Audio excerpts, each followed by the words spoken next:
शुरू होते ही धोखा दे गया।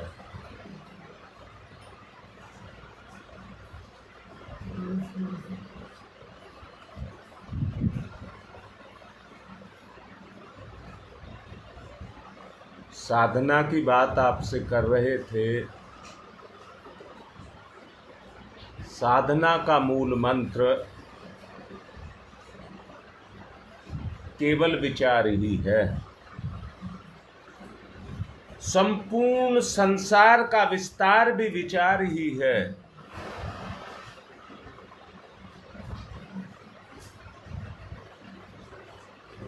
परंतु संपूर्ण का संपूर्ण जो विस्तार है, आदान प्रदान जो होता है वो विचार का होता है।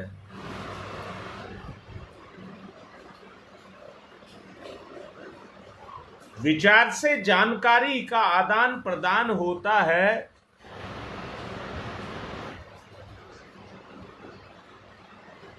और जानकारी हमारी बुद्धि को विकसित करती है। संपूर्ण संसार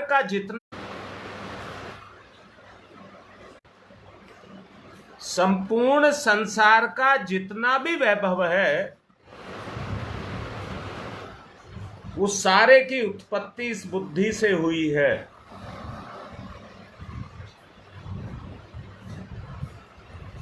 जितना है वो हमारे पास है,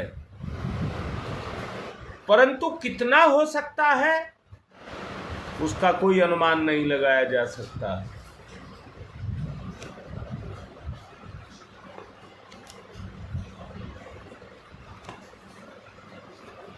मनुष्य के पास उसका मन एक ऐसी शक्ति है जो पलक झपकते के साथ ही सारे संसार में विचरण कर सकता है।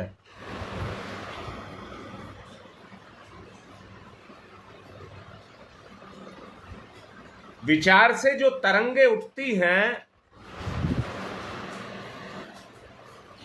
जो विचार के अंदर भर करके भेजी गई होती हैं,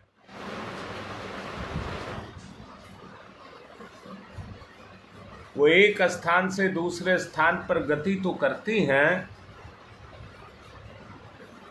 पर उनका जो प्रभाव है इस ब्रह्मांड के अंदर छाया रहता है। परमात्मा ने जब इस ब्रह्मांड की रचना की तो उस रचना में जो निर्माण किया वो प्रकृति का किया। क्रिया के माध्यम से जो भी आपके द्वारा होता है वो प्रकृति तत्व में समाया रहता है। साधारण मनुष्यों का जो मस्तिष्क है वो उच्च कोटि पर विकसित नहीं होता। ले जाने के लिए उस तरह के विचारों को करने की आवश्यकता पड़ती है।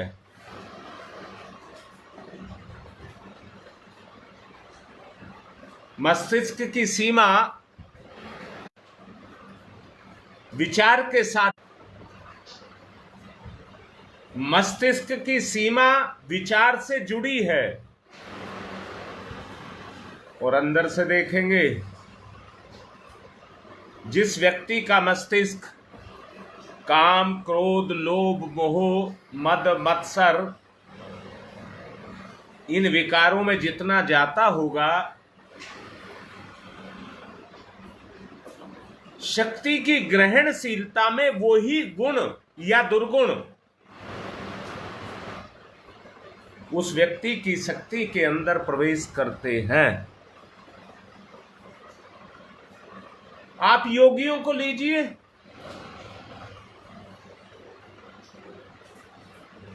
उनकी जो वास्तव में साधना थी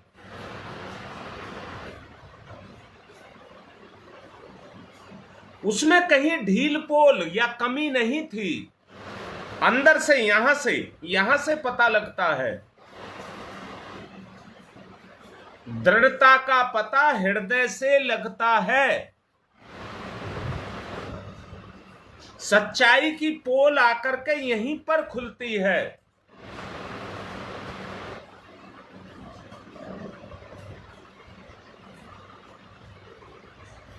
मैंने विचार के निर्माण की बात कही थी।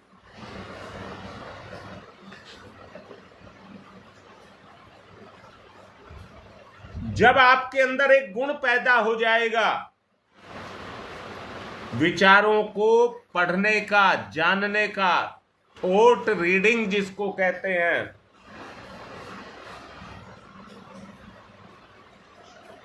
थॉट रीडिंग अगर आप पर आ गई तो संप्रेषण की क्रिया, टेलीपैथी जिसको हम टेलीपैथी कहते हैं, सामने वाले की चेतना पर अपने प्रभाव को जमाना, टेलीपैथी, ये भी पैदा होगी तो एक ही चीज की आवश्यकता है, उसको कहते हैं संयम।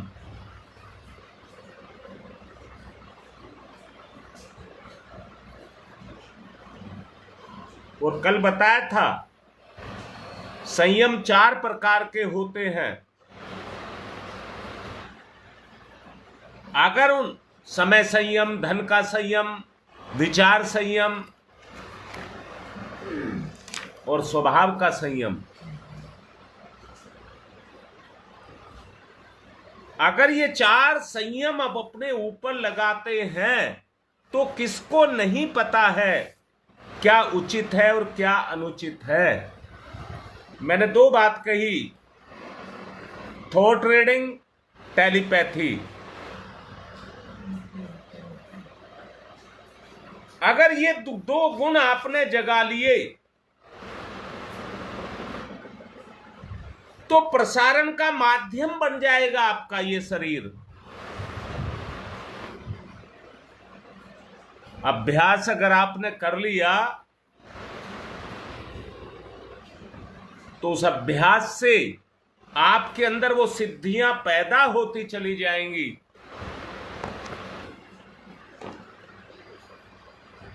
जिस व्यक्ति का मस्तिष्क जितना शक्तिशाली होगा उसके विचार भी उतने ही शक्तिशाली होंगे।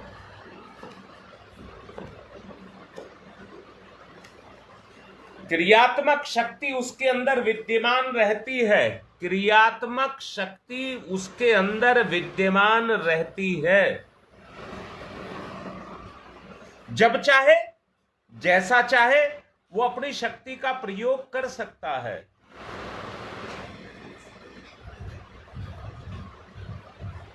ये शक्ति दोनों तरह की हो सकती है, उसको अच्छी या बुरी कहा जा सकता है। ये आपके विवेक पर निर्भर करता है कि कौन सी दिशा धारा का चयन आप करते हैं। ये संसार का इतिहास हमें संसार के बारे में जानकारी को देता है।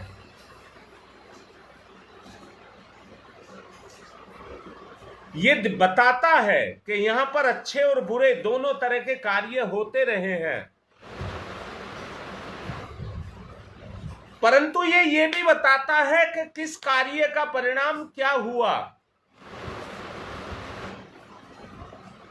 संयम ना होने के कारण सब कुछ जानते बूझते लेते हैं। हम अपने जीवन को बर्बाद कर लेते हैं। आप एक साधक हैं तो ये मात्र एक दिखावा नहीं है, ये एक दिखावा नहीं है।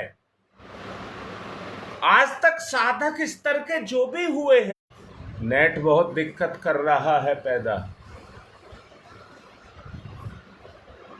मैं कह रहा हूं, अभी जैसा कह रहा था, साधना के माध्यम से साधक ने अपनी साधनाओं को करते करते चित्त वृत्तियों में इतना बड़ा परिमार्जन किया कि उस परिमार्जन के कारण उन्होंने अपनी साधना में प्रगति की और प्रगति करते करते परिपक्वता, अपनी चेतना में परिपक्वता को हासिल किया। ये उनकी साधना का परिणाम रहा।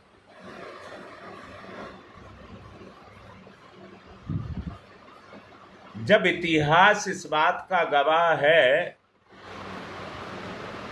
कि मनुष्य ने किस तरह से अपने जीवन में सुधार को लेकर के आया, हमें भी उसी रास्ते को अपनाना पड़ेगा। मनुष्य का जो चित्त है वो बड़ा कोमल होता है।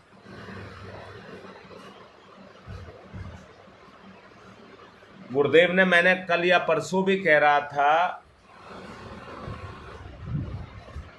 इस कोमल द्रव्य को जो नाम दिया है किसी पिघली हुई धातु का नाम दिया है।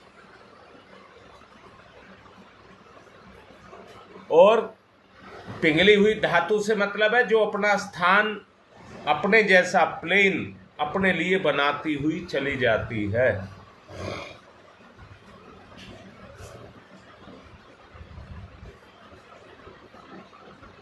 मैंने कहा चित्त वृत्ति बड़ी कोमल है। जब वो द्रवीभूत होती है तो हमारे चित्त पर छाया हुआ कुसंस्कारों का प्रभाव बार बार भावनाओं के उदय होने के कारण हमें अंदर से प्रेरणा देता हुआ चला जाता है, प्रेरित करता है। और हमारे जीवन की गति अशुभ कर्मों से शुभ कर्म की तरफ करने का प्रयास करता है। हमें निरंतर शुभ कर्मों की तरफ बढ़ाता। एक बार जाकर के अगर चित्त से चिपक गए, मैंने शब्द जो बोला है ध्यान देना, अगर ये जाकर के चित्त से चिपक गए तो इनको छुटा पाना आसान कार्य नहीं है। साधनाओं को करने का उद्देश्य भी यही है।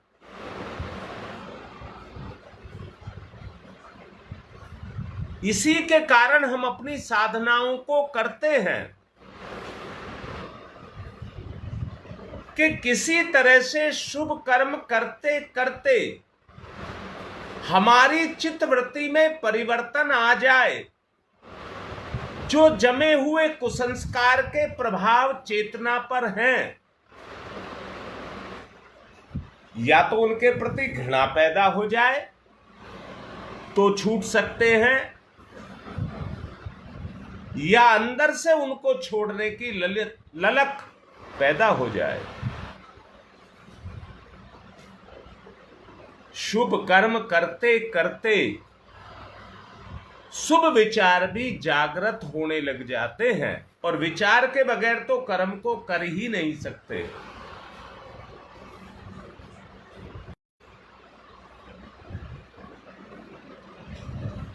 कुविचार अपने प्रभाव को सतत हमारे ऊपर डालते हुए रहते हैं। जिस परिणाम के शुभ विचार हमारे अंदर बढ़ते जाएंगे, उसी परिणाम में मनुष्य भी अपनी प्रगति करता हुआ चला जाएगा। ये सब आपके हाथ में है। अगर हम अंदर से कमजोर ना पड़े तो ये सब हमारे हाथ में है, अपना निर्माण करना। इसलिए हर हालत में हमको अपने निर्माण के लिए, हमें अपने निर्माण के लिए उन कर्मों को करना चाहिए जिसमें हमारा निर्माण होता है। मस्तिष्क से निकलती हुई विचारधारा आसपास वैसा ही वातावरण पैदा करने लग जाएगी। धीरे धीरे व्यक्ति के संपर्क में आने वाले लोगों के विचार स्वतः ही परिवर्तित होने लग जाएंगे। ये विचार का प्रभाव है। गुण ही एक ऐसी चीज है जिसके आधार पर कोई किसी के हृदय को जीत सकता है। गुण के आधार पर कोई किसी के हृदय को जीत सकता है। और अगर ये भी वृत्ति अंदर से जगती है कि मुझे किसी के हृदय को जीतना है, मैं कहता हूं अपने को नहीं कर रहा, अगर ये भी उसकी वृत्ति जगती है कि मुझे किसी के हृदय को जीतना है, तो ये वृत्ति कहीं आपकी साधना से ज्यादा काम आपकी चेतना के ऊपर करती है। निर्माण की माता पिता या परिजन या सेवा भावी इसी भाव को लेकर के आगे बढ़ते हैं और सबकी सेवा करते रहते हैं। उन्हें किसी का कुछ नहीं देखना, सबकी सेवा का अवसर उनके पास हो। प्रभावशाली पुरुषों के प्रभाव का कारण उनके आचरण में दृढ़ता, विचार की दृढ़ता ही मूल साधन बनता है। विचार की दृढ़ता ही मूल साधन बनता है। बहकावे के विचार, टालने वाले विचार, कमजोर प्रकृति को पैदा करते हैं।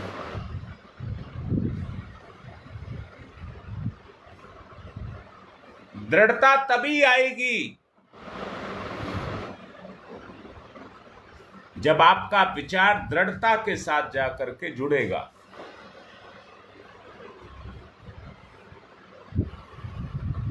बड़े बड़े समुदाय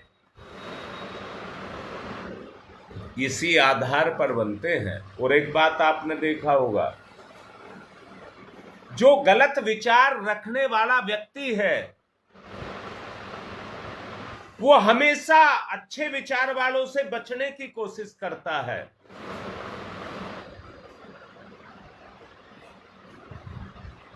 अच्छे विचार वालों से बचने की कोशिश करता है, अपने नजदीक नहीं आने देना चाहता उनको।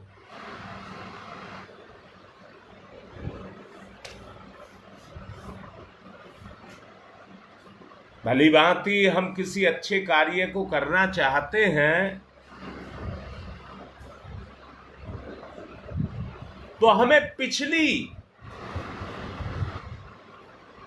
व्यक्ति की भावनाएं और कर्तव्य को छोड़ करके वर्तमान में नव जागरण की प्रक्रिया में भाग लेना होगा। ये सुधार की प्रक्रिया है। हमें किसी की बुराइयों को नहीं देखना, पर हम किसी का क्या अच्छा कर सकते हैं इसको हमको देखना होगा।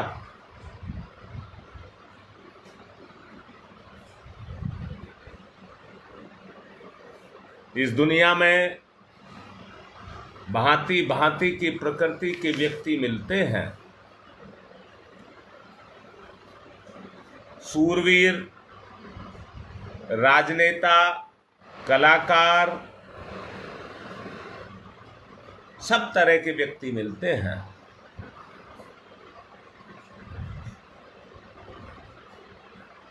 परंतु जैसी प्रकृति पर प्रभाव पड़ता चला जाएगा, वैसा ही परिवर्तन व्यक्ति के अंदर आता हुआ चला जाएगा।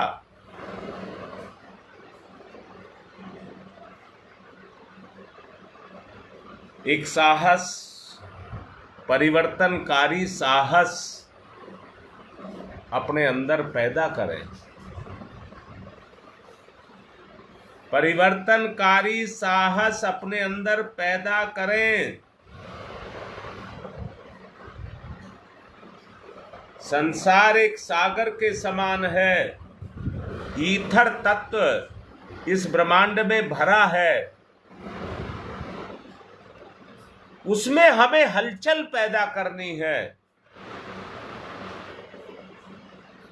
जो हमारी ही चेतना के द्वारा उस चैतन्य के अंदर उस स्पंदन को पैदा करेगी।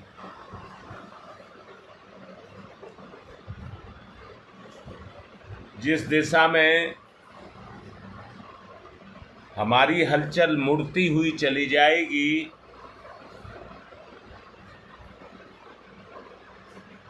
उसी दिशा में परिवर्तन हमें मिलता चला जाएगा। संसार में मंत्र मुग्ध करने का अगर कोई तरीका है तो वो यही है। हमें कल आने वाली पीढ़ियों के लिए, उनके भले के लिए अपने पैरों के जो चिन्ह बनते हैं,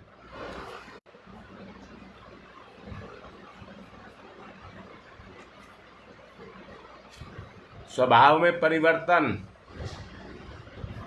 आज तो नेट बहुत ही ज्यादा दुखी कर रहा है, कोई ना कोई हल इसका निकालना पड़ेगा, कोई तरीका नहीं है। दुखी बहुत करने लगा। चलिए थोड़ी साधना कर लेते हैं, क्योंकि समय भी बढ़ता चला जा रहा है। अपने प्रभाव को पैदा करने के लिए केवल गुण ही एक आधार है। जैसे साधना के लिए विचार ही एक आधार है, साधना में परिपक्वता लाने के लिए गुण की आवश्यकता पड़ती है।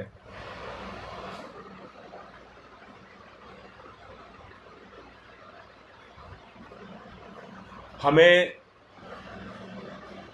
प्रधानता उन आत्म तत्वों की करनी है जो हमारे विचार से निकल करके समाज पर छाते चले जाएं।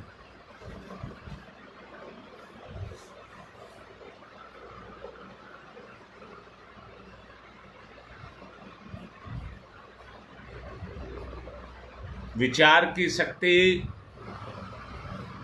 जैसे बताया गया है, शांत जल के अंदर एक कंकड़ अगर फेंकी जाए तो उससे उठने वाली तरंगें किनारे तक जाती हैं। और ये कोई जरूरी नहीं है कि नाप तोल करके बिल्कुल सेंटर में कंकड़ को फेंका गया है।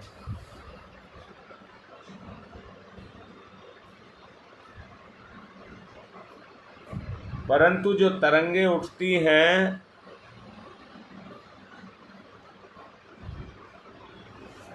चाहे किनारे से दूरी कम या ज्यादा हो, वो किनारे से ही जाकर टकराती है।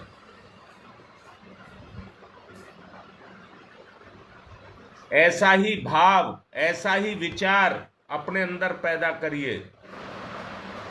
ब्रह्मांड को छान करके, उसकी शक्ति को निकाल करके मेरे पास लेकर के आने वाली सत्ता, जो मुझे साधना में निरत कर रही है,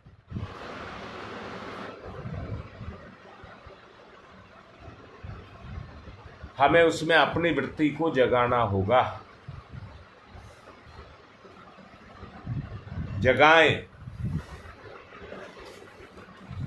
ओंकार ही परमात्मा के सब गुणों से ओतप्रोत है। जितनी भी आत्म शक्तियां हैं वो सब ओंकार के अंदर भरी हैं, या उसका दूसरा स्वरूप कहना चाहूंगा, आप ओम के माध्यम से अपने अंदर छुपी हुई उन शक्तियों को जागृत करने का प्रयास कर सकते हैं जो आज से पहले हमारे पूर्वज ऋषियों ने इस ब्रह्मांड में भर दी है।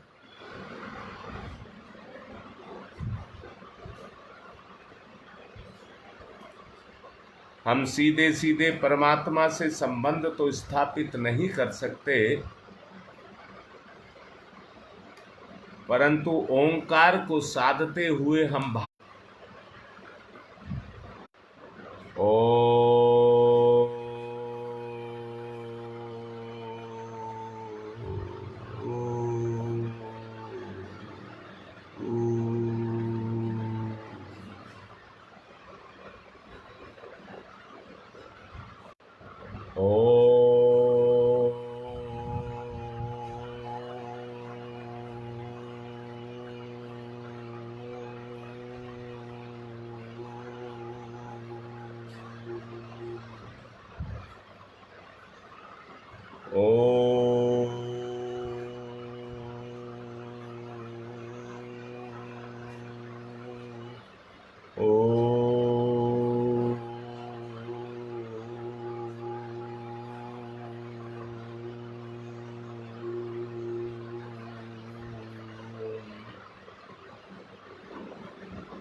जिस भाव को जागृत करना चाहते हैं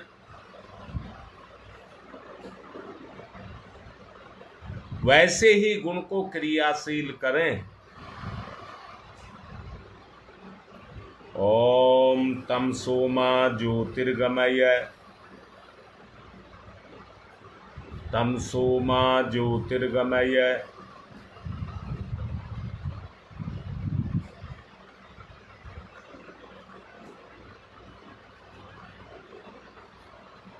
ओम तम सोमा ज्योतिर्गमय।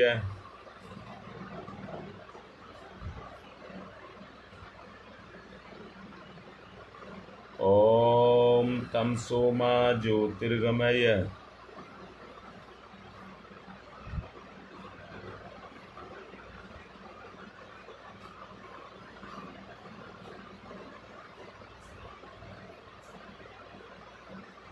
असतो मा सद्गमय, असतो मा सद्गमय।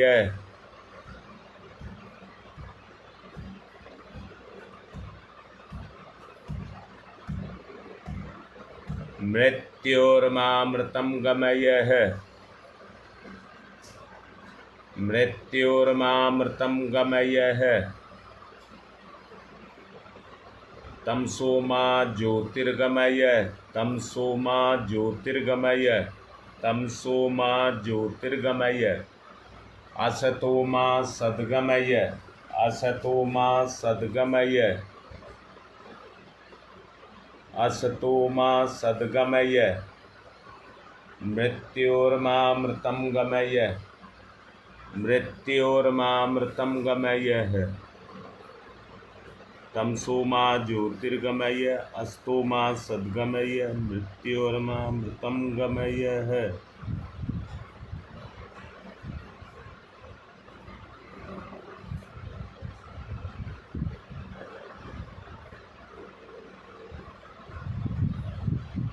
ध्यान में जाइए, गहराई में, अपने चित्त में गहराई में जाइए और झांक करके देखिए परिवर्तन को। दोनों हाथ रगड़िए, मुख पर फिराइए।